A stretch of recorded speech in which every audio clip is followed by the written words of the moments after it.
Усім прывітанне, з вами па-ранейшаму Зміцер Лукашукі. Мы працягваем абмяркоўваць падзеі ў Беларусі і за яе межамі. І зараз, хутчэй за ўсё, больш за яе межамі. А тое, што адбываецца, мы і абмяркуем. У нас у гасцях у варшаўскай студыі кіраўнік беларускага дома ў Варшаве Алесь Зарымбюк. Добрый дзень, Алесь.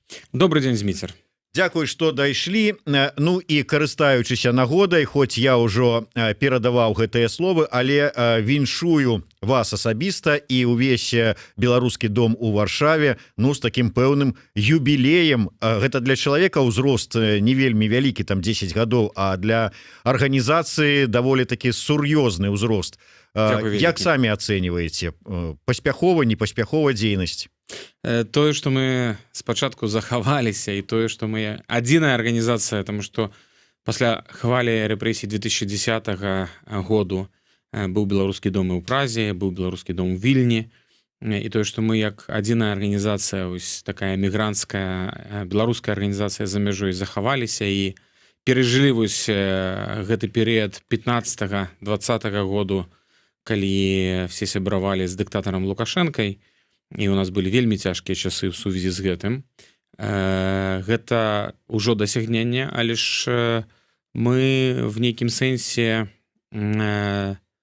зрабілі сапраўды сур'ёзную арганізацыю з добрай гісторыяй, з вельмі патрэбным для Беларусі, у тым ліку, досведам. Вось, і часам в такіх дыскусіях паміж сабой кажам пра тое, што нам яшчэ трэба дагнаць беларускі дом, нам, супрацоўнікам, нам, кіраўніцтву, дагнаць вось сваю справу, што наша справа, яна вось ужо наперадзе нас. Алесь, але тым не менш, вось глядзі, тое, чым займаўся беларускі дом з 10-го года, ну і умоўна, там да пачатку 20-го года гэта была адна гісторыя. Лета 20-го года яно значна памяняла усе, ну, як бы фарматы дзейнасці, прыярытэты дзейнасці. Як змяніліся прыярытэты дзейнасці для беларускага дома пасля жніўня 20-го года? Ну, ад жніўня 20-го года мы называем беларускі дом 2.0, і мы ніколі не займаліся па вялікаму рахунку вось працай па дапамозе уцекачам. Гэта не было нашай нейкай спецыяльнасцю. Мы займаліся адукацыяй, культурай, лакальнымі ініцыятывамі, выставамі, канферэнцыямі, інфармацыйнымі кампаніямі, як кампанія па маламу памежнаму руху і шэраг іншых. Вось, але ж ніколі не займаліся дапамогай. І проста сітуацыя в Беларусі яшчэ раней, яшчэ в чэрвені, 6 чэрвеня 2020 года мы арганізавалі тут першы пікет салідарнасці. Мы раней таксама арганізоўвалі вулічныя акцыі, але гэта была адна асноўная акцыя на 25 сакавіка, калі грамада беларуская Варшавы і Польшчы збіралася пад помнікам Тадэушу Касцюшка і ішла маршам да помніка Адама Міцкевіча, тому што для нас гэта, безумоўна, знакавая дата, гэта Дзень незалежнасці Беларусі. А зараз трэба было хутка рэагаваць на тое, што адбываецца внутры краіны. Мы разумелі больш-менш, чым гэта скончыцца. Канешне, мы, як і ўсе іншыя, не ўяўлялі сабе сапраўднага маштабу пасля пратэстаў, якія адбываліся пераважна ўвосень 2020 года. Але мы ўжо разумелі, што нягледзячы на тую рыторыку заходніх дзяржаваў і заходніх урадаў, што Лукашэнка гэта гарант беларускай незалежнасці, трэба падымаць інфармацыйную хвалю на захадзе, перадусім у Польшчы, а пасля і далей, і трэба матываваць прадстаўнікоў беларускай дыаспары да таго, каб яны у сваіх краінах таксама падымалі гэтую хвалю і раскрывалі вочы заходнім медыям перадусім, а праз заходнія медыа і заходнім палітыкам на тое, што адбываецца ў Беларусі. Тэрор, ён ж пачаўся яшчэ ў траўні 2020 году і працягваецца да сённяшняга дня. Але ж сітуацыя тады, да 9 жніўня 2020 года адрознівалася тым, што Захад на гэта проста закрываў вочы, і нічога з гэтым не рабіў. Ну, як і ў папярэднія гады, таму што тэрор пачаўся не ў траўні 20-го года, ён пачаўся даўным-даўно, калі не з 96-го года. Вот. Згодны з вами, так. Іншая справа, што заўсёды гэта ўспрымалася на захадзе забурэннем, але як вашыя справы, вы тут, ну, как бы мы выказываем занепакоенасць і заклапочанасць, але разбірацца вам, а тут іншая сітуацыя. А тут наши справы таксама сталі справамі іх. Я тут маю на ўвазе сённяшнюю аперацыю, гібридную аперацыю на беларуска-літоўскай, беларуска-польскай і беларуска-латвійскай межы. І вось тое, пра што прадстаўнікі грамадзянскай супольнасці казалі заходнім дыпламатам, прадстаўнікам палітычнага эстэблішменту, яны в гэта не верылі і смеяліся з гэтага, яно вось зараз рэалізуецца, і мы назіраем гэта учора, сёння і, на жаль, заўтра. Тым не менш, Алесь, вось узнікла такая сітуацыя, што у выніку тэрора, у выніку рэпрэсій сотні, тысячы, калі не десяткі тысяч беларусаў вымушаныя былі тэрмінова з'язджаць з краіны. У тым ліку і ў Польшу. Ці апынуўся гатовым беларускі дом сустрэць гэтых людзей? Мы былі першыя, хто распачаў збор сродкаў тут на адной з польскіх краўдфандынгавых платформаў. Гэта было адразу зроблена пасля падзею 9, 10 і 11 жніўня. Мы былі першыя, хто прывезлі сюды людзей, хто арганізавалі ім гуманітарныя візы, хто арганізаваў ім нават машыны хуткай дапамогі на памежных пунктах у Тэрэсполі ці в Кузніцы Беластоцкай. Мы былі першыя, хто прадставіў ім тут магчымасць лечыцца, рэабілітавацца, і мы падтрымлівалі всіх гэтых людзей. Але па першым часе фінансы на всю гэтую дзейнасць гэта былі здабытыя з дапамогай краўдфандынга. Так, не было. Не было такога, як зараз, што там розныя дзяржавы, там мы стока-то грошай выдаткоўваем, это стока, тады апынулася сітуацыя, шукай сам, дзе можаш. Безумоўна, была праблема, і трэба было вырашаць. Калі б мы чакалі нейкіх рашэнняў тых альбо іншых урадаў, то мы б нічога б не зрабілі. Я скажу так, што в жніўні у меня ёсць 2 крэдытныя карты, і в жніўні там квіткі, страхоўкі, все гэта набывалось маімі крэдытнымі картамі. Я за гэта адказваў. Грошы на вось такую дапамогу мы атрымалі ў снежні 2020 году, і да снежня 2020 году на мне асабіста і на нашай арганізацыі вісела пазыка каля 150 тысяч даляраў. Вось. Але ж не было там ноччу праснуўшыся і раптам, боже мой, а як я буду з гэтым разбірацца, калі не было часу пра гэта думаць. Мы тады функцыянавалі ў такім рэжыме, што людзі ўвесь час прыязджалі, было вельмі шмат розных праблем. І адказваючы на ваше пытанне, ці мы былі гатовыя. Мы зрабілі першае, другое, трэцяе, чацвёртае, але мы, безумоўна, не былі гатовыя да такой хвалі эміграцыі. Тым больш мы не працавалі раней з эмігрантамі. Але нам трэба было хутка перабудавацца і хутка арганізаваць не толькі візы, праезд, страхоўкі, месцы в санаторыі, месцы в шпіталі Міністэрства ўнутраных спраў Польшчы, але ж яшчэ і ковід-тэсты, і розныя сітуацыі былі. Вось. Але ж, нягледзячы на ўсё гэта, у нас гэта атрымалася, і ад верасня да студзеня гэтага года десяткі, нават сотні беларусаў мелі магчымасць рэабілітацыі в душніках Здруй, в санаторыі, в курортным такім гарадку польскім на мяжы з Чэхіяй. Гэта добрае, вядомае месца беларусам, асабліва прадстаўнікам беларускай дыаспары тут у Польшчы. Алесь, вось ты расказваў пра тое, што вы былі адзіныя на той час, якія падхапілі, зрабілі, што маглі ў адпаведнасці са сваімі магчымасцямі, як фізічнымі, так і фінансавымі. На сёння я ведаю, што ні адна ужо існуе арганізацыя, фундацыя, там ці фонды, там ці яшчэ як там назвы розныя, якія дапамагаюць беларусам, якія апынуліся у такой вось вымушанай эміграцыі.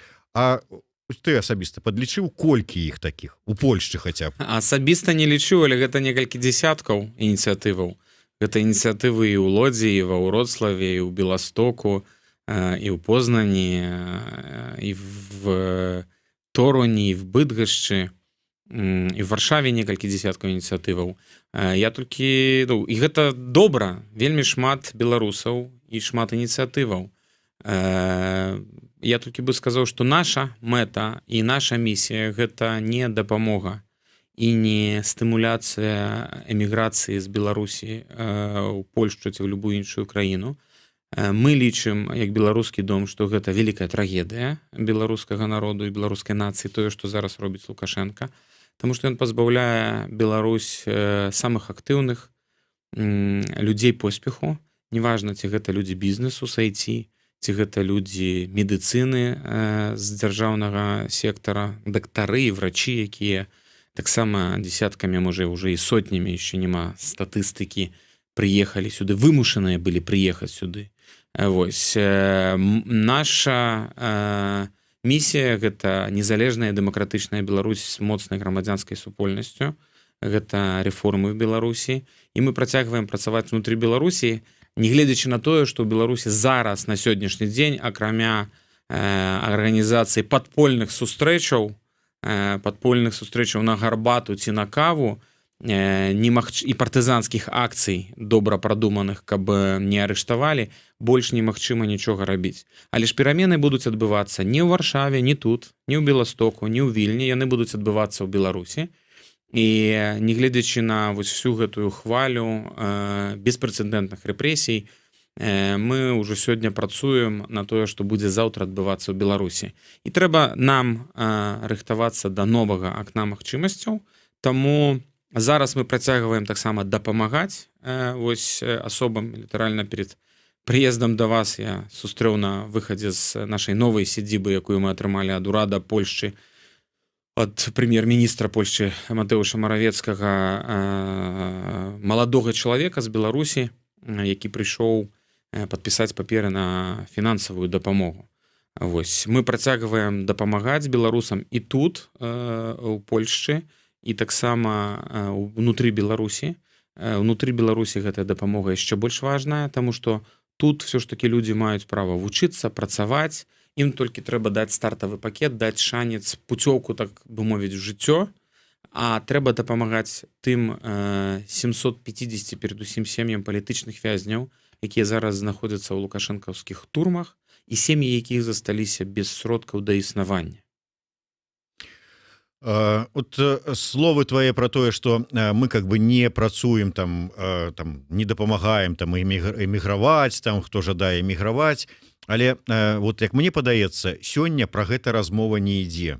Большасць людзей, пераважная большасць, там 97% як мінімум, ёсць, канешне, там якія там нахвалі, там вот сейчас я падкач там таксама свалю, конечно, ёсць адзінкі, але большасць яны вымушаныя ехаць, яны не збіраліся ехаць. Часам яны падхопліваюцца і с адной торбачкай у адных там джинсах і кашулі з'язджаюць, каб не прачнуцца раніцай на Акрэсціна ці ў амерыканцы.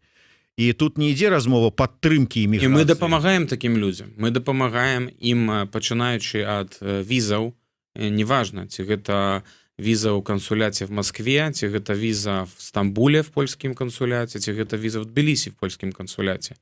І калі людзям трэба хутка эвакуявацца, наш рэкорд гэта там 5 хвілін візы, і чалавек атрымлівае візу в Москве в кансуляце і прыязджае ці прилетае сюды. Ну, тому што Москва гэта зараз таксама небяспечнае месца. І мы, безумоўна, разумеем гэтую сітуацыю і дапамагаем такім асобам. Вось. Але я кажу, што наша дзейнасць, яна не засяроджваецца на дапамозе тут. І нам всім часам мне просто здаецца, што мы тут, в Варшаве альбо ў Вільні, забываем, што Беларусь, яна там. І што грамадства, яно там. І што сотні, а можа і тысячы, а я нават перакананы, што десяткі тысяч людзей, якія асабіста не хочуць з'ехаць. Я размаўляў з Денисом Івашиным перед яго арыштам і казаў: Денис, можа быць, все ж таки прыязджай сюды, працягнеш свае расследаванні і зробіш больш для Беларусі. Но ён сказаў, што не, гэта прынцыповая пазіцыя, я пайду сядзець в турму. І вось нам трэба думаць пра тое, што будзе заўтра, безумоўна, узмацняючы дыаспары тут, ва ўсіх іншых краінах, каардынуючыся і рыхтавацца таксама дыаспарам пасля вось гэтага пазітыўнага досведу дыаспары ў 2020 годзе да таго, каб дыаспара яшчэ была больш зарганізаваная і больш падрыхтаваная да внутры беларускай сітуацыі пры новым акне магчымасцяў, якое абавязкова будзе. Я не ведаю, калі, я думаю, не ведаем, калі, ніхто гэтага не можа прадказаць, але яно будзе, і да гэтага трэба рыхтавацца, папярэдне правёўшы аналіз над памылкамі той сітуацыі і ўсіх нашых дзеянняў. Я тут маю на ўвазе всю грамадзянскую супольнасць, палітычныя партыі, палітычныя рухі, што мы зрабілі не так, дзе мы зрабілі памылкі і чаму мы пры абсалютнай большасці беларускага грамадства не перамаглі, а прайгралі. Прайгралі АМАПу, КДБ і крываваму дыктатару Лукашенку. Алесь, я зараз просто давай па-сумленнаму твоё меркаванне. Я чуў шмат гісторый пра тое, як вось узгаданыя намі фонды падтрымкі, дапамаглі людзям. Гэтак жа самае я чуў шмат гісторый пра тое, што людзі ніякай дапамогі не дамагліся. У лепшым выпадку ім аказалі якую-нибудь юрыдычную дапамогу. А это як? Прыйшлі ім сказалі: вам па мясцовых законах трэба туды і ўсё. Давайте, до свидания, идите. И такая ситуация, плюс розныя ситуации, калі чалавек, як мы уже казали, не рыхтаваўся, раптам сарваўся, поехал, а у яго потым апынулася, что праз паўгода пашпарт дзеяння заканчивается, ці віза дзеяння заканчивается. Наколькі ўсё ж таки готовыя дапамагчы і арганізацыі, і польскія ўлады ў такой ситуации? Ведаеце, безумоўна, ёсць шмат людзей, якія не атрымалі дапамогі. Я не ведаю дакладнай статыстыкі, але такія людзі ёсць. Але ж ёсць і другая група, якая атрымала дапамогу в адным, другім, трэцім, чацвёртым месцы і якая бы хацела працягваць за кошт гэтай дапамогі існаваць за мяжой. Я памятаю, ты пісаў пра аднаго, як мінімум аднаго такога махляра, які так абышоў усіх, зняў грошы, а потым вярнуўся ў Беларусі, расказваў, как тут он абул этих всех змагароў. Плюс ёсць, безумоўна, тролі, і ёсць людзі спецслужб расійскіх, лукашэнкаўскіх, якія таксама стымулююць такія дыскусіі. І ёсць людзі таксама, якія пакрыўджаныя, таму што яны атрымалі дапамогу альбо атрымлівалі дапамогу на працягу некалькіх месяцаў, неважна, ці гэта аплата памяшкання, ці фінансавая дапамога, а пасля не падрыхтаваліся да самастойнага жыцця і абазліліся на тую альбо іншую ініцыятыву. Што тычыцца ўрада Польшчы, гэта адзіны ўрад і адзіная дзяржава, якая зрабіла праграму для рэпрэсаваных беларусаў. Гэтая праграма называлась «Салідарная з Беларусю». В мінулым годзе яна была.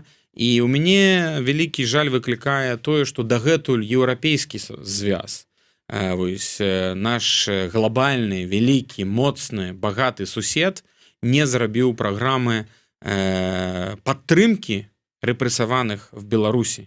Таму што гэтая праграма вельмі патрэбная.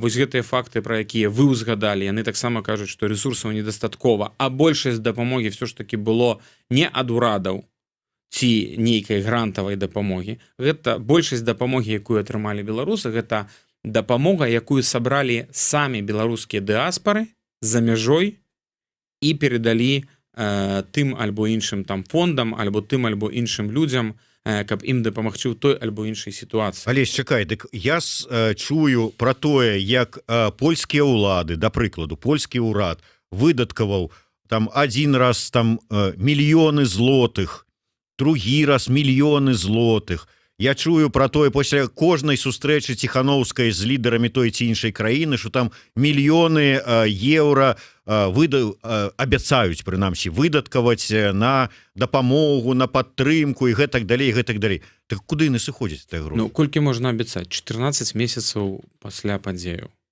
Я гэтыя мільёны еўрапейскія не бачу. Польскі ўрад выдзеліў 50 мільёнаў злотых.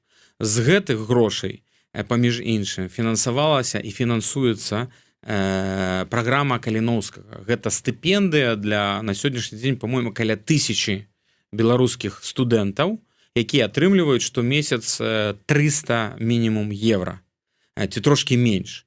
Вось, гэта ўжо памнажайце на 1000 і што маем. Мы выплацілі фінансавую дапамогу і заплацілі за рэабілітацыю беларусаў у мінулым годзе каля 1 мільёна злотых. Іншыя ініцыятывы, якія таксама займаліся, якія таксама мелі грошы ад польскага ўрада, яны таксама патрацілі вельмі вялікія грошы. Вось, але ж гэта польскія грошы, і яшчэ раз кажу, гэта грошы беларускай дыаспары, грошы сабраныя ад беларусаў, якія жывуць на захадзе, якія абудзіліся, якія прадэманстравалі свету, што беларуская дыаспара, яна ёсць, яна моцная, яна вялікая, яна ўплывовая, і без яе гэтага б нічога не было.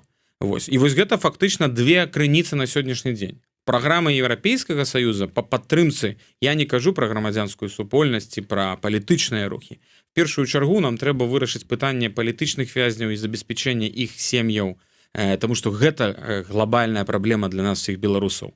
Калі мы гэтага не вырашым, мы не можам рабіць іншыя рэчы. Дзе праграма Еўрапейскага Саюзу па падтрымцы палітычных вязняў Беларусі? Яе пасля 14 месяцаў няма пры ўсёй павазе да Брюсселя і да Еўрапейскага Саюзу.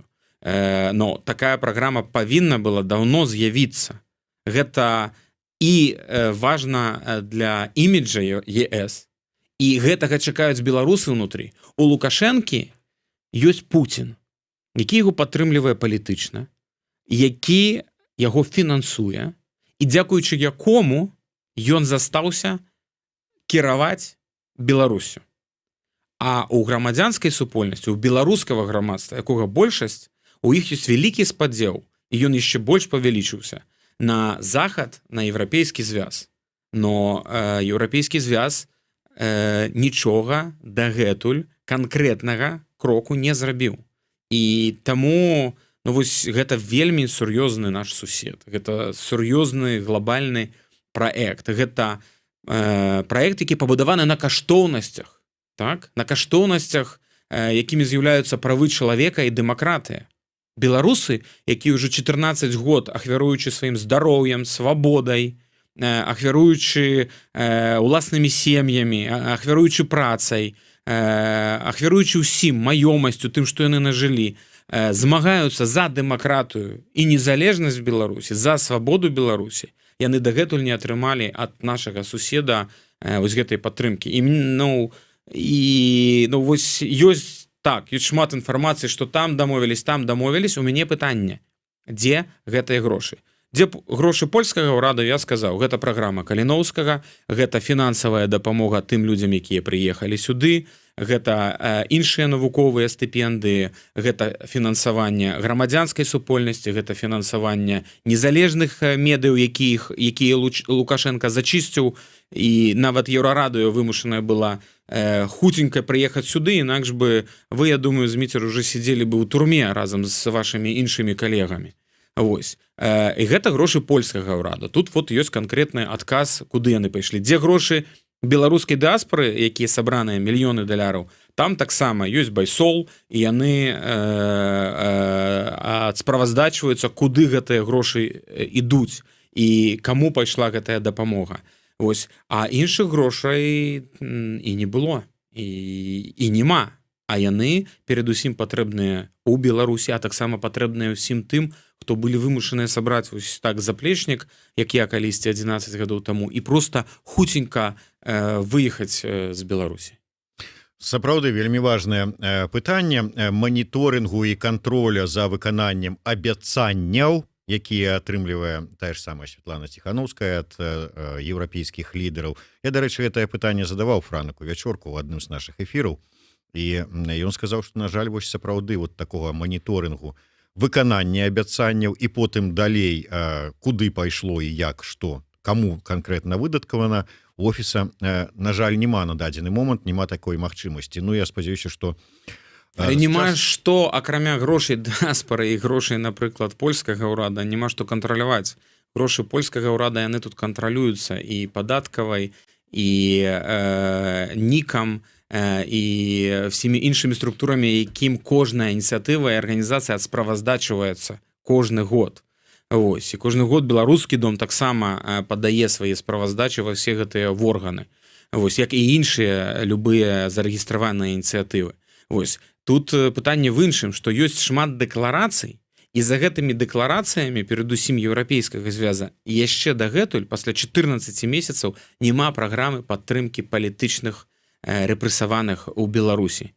А гэтую праграму вельмі чакае беларускае грамадства. І яна проста неабходная беларускаму грамадству зараз, каб перажыць гэтыя самыя жахлівыя часы у навейшай беларускай гісторыі. Горш было толькі ў 37-м, калі стрэлялі ў патыліцу галавы. Алесь, не так шмат часу, але пытанняў да цябе яшчэ шмат. Заўчора была сустрэча Светланы Ціхановскай, я таксама на ёй там прысутнічаў з вот фундацыямі, не ўсімі, канешне, якія ёсць, але з галоўнымі фундацыямі, якія дапамагаюць беларусам, якія вымушана з'ехалі ў Польшу. І спадарыня Светлана задала вельмі важнае пытанне. От чалавек, які, мы зараз яшчэ раз нагадаю, мы кажам пра тых, хто раптоўна, вымушана быў сарвацца сярод начы і пёрціся 220 кіламетраў хуткасцю у бок мяжы, якія людзі прыехалі. Вот яны, я не рыхтаваўся, я не шукаў інфармацыю, куды мне звяртацца, дзе мне там што рабіць, ні пашпарт не мяняў загадзя і гэтак далей. Вот я прыпёрся, праскочыў мяжу, стаю на польскім баку, і зараз, і вот мяне попусціла, і я думаю, а далей што? Вот дзе мне шукаць інфармацыю?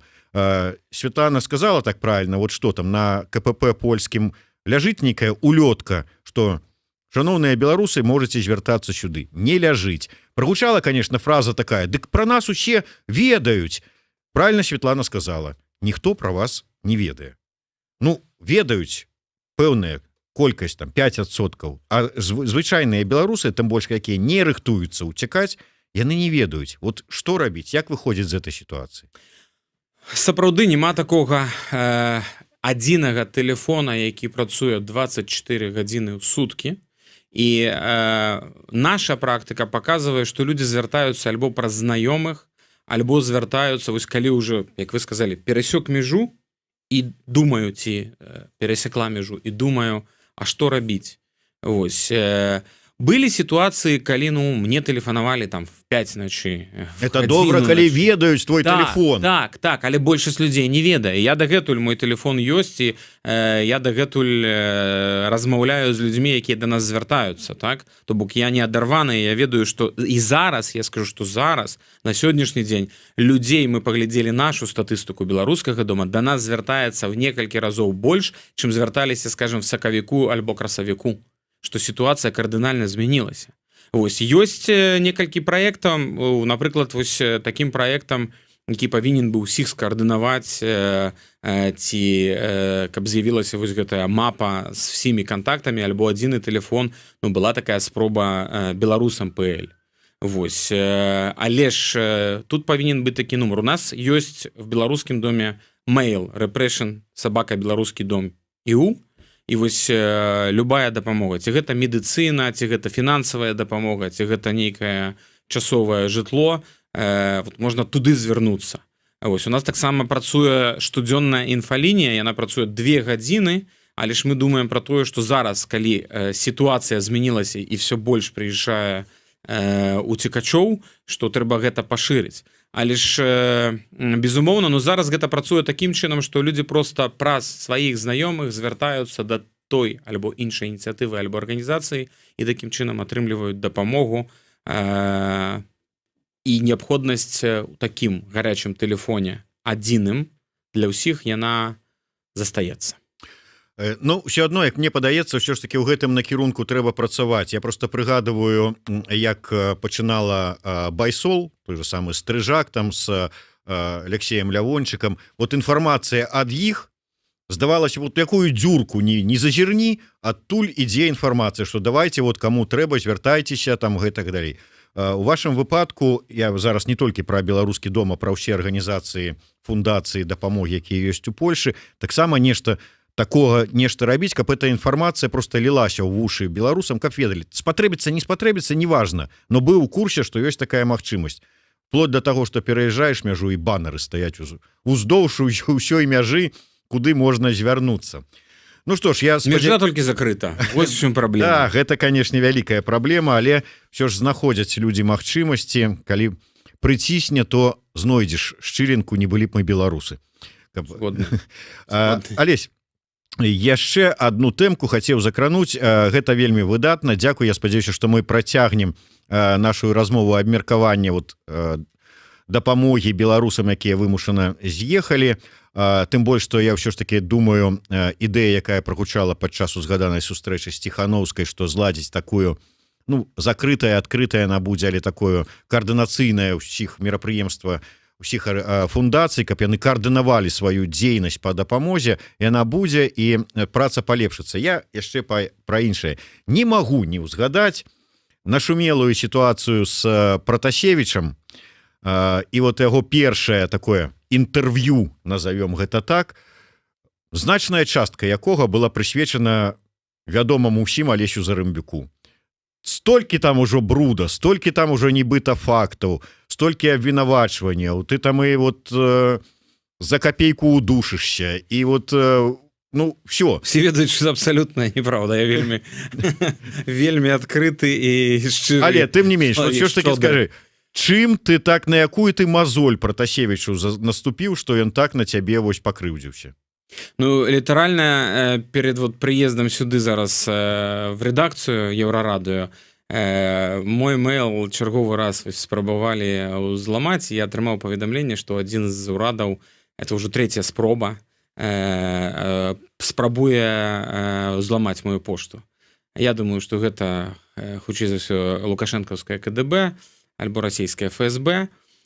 Што тычыцца рамана Пратасевіча, я думаю, ён распавёў беларускаму КГБ сітуацыю, якая ёсць у Варшаве. Яны, магчыма, падумалі, што мы, як беларускі дом, і я уплываем тут вельмі моцна на сітуацыю внутрі, і ім трэба было штосьці зрабіць. Ведаеце, былі таксама такія спробы яшчэ мінулай восені. Анджэй Дуда, перш чым прыняць нейкае рашэнне, тэлефануе Зарымбюку і кажа: Алесь, що нам там як учудзіць? Што з'яўляецца абсалютнай неправдай. Я, на жаль, нават ніколі не быў на сустрэчы з прэзідэнтам і ніякім чынам не кантактаваў. Мне здаецца, што лукашысты, спецслужбы Лукашэнкі, яны думаюць, што калі яны нас разваляць, то все тут будзе добра, і Польша зменіць сваю палітыку. Але гэта Польшча прымае такія рашэнні. А мы просто займались таксама, паміж іншым, гэтыя 10 гадоў публічнай дыпламатыяй і кантактавалі з рознымі палітыкамі і спрабавалі ім патлумачыць, што ўсё ж таки адбываецца внутры краіны. Таму што гэта наша краіна, і мы трошкі лепш разумеем сітуацыю внутрі. І я хацеў згадаць, яшчэ в мінулую восень хтосьці там прапанаваў, чарговы, мабыць, троль, што давайте беларускаму дому ставіць в гугле единицы. Покажем, во всіх чатах гэта было, што гэта за беларускі дом. Не атрымалася дагэтуль у нас там 4 з нечым, хаця я думаю, калі б яны наслалі сваіх тролей, маглі б, канешне, зрабіць і адваротна. Гэта проста робіцца все магчымае, каб нас здэзінтэграваць, каб нас зламаць, каб мы апусцілі рукі, каб мы не плылі попутным ветрам, і нашыя караблі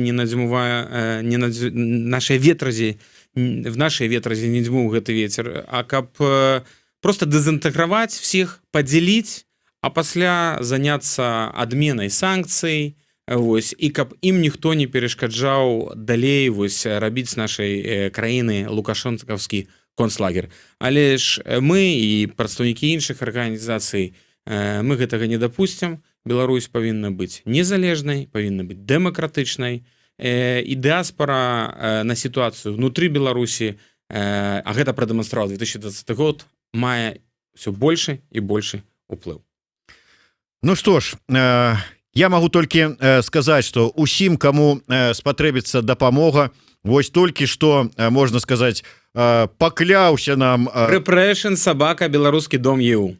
У любым выпадку беларускі дом, дзверы адчыненыя, можна звяртацца і а далей ужо па сітуацыі і па магчымасцям. Але Алесь Зарэмбюк, вот як мы бачым, адкрыты да дыялогу, да кантактаў, да дапамогі.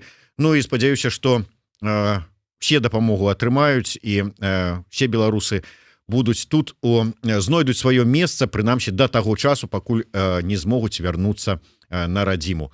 Дзякуй вялікі. Алесь Зарэмбюк, Зміцер Лукашук былі разам з вами. Слухайце і глядзіце нас.